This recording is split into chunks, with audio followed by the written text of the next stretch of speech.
Paano manood ng movies ng walang bayad? Part 2. Sa part 1 na video ay marami nagtatanong kung bakit daw sa kanila ay may bayad kapag binibisita yung website. Ngayon, susubukan nating bisitahin yung website kung totoong may bayad ba talaga. Una ay kailangan natin pumunta sa ating browser. Punta lang tayo sa plex.tv.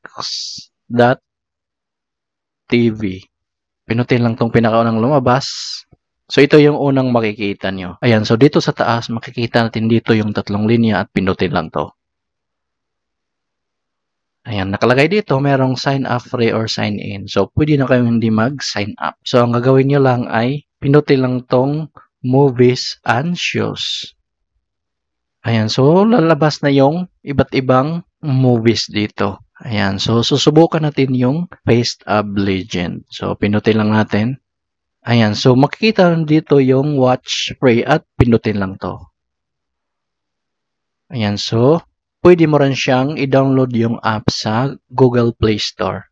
So, hindi ko na siya i-download. Ang gawin lang natin ay pinutin lang tong continue in browser.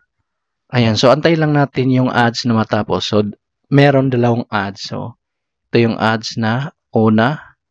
Din yung pangalawang ads, antay lang natin ulit matapos. Pagkatapos ng ads, magpi-play na yung video. So, legit yung site na to.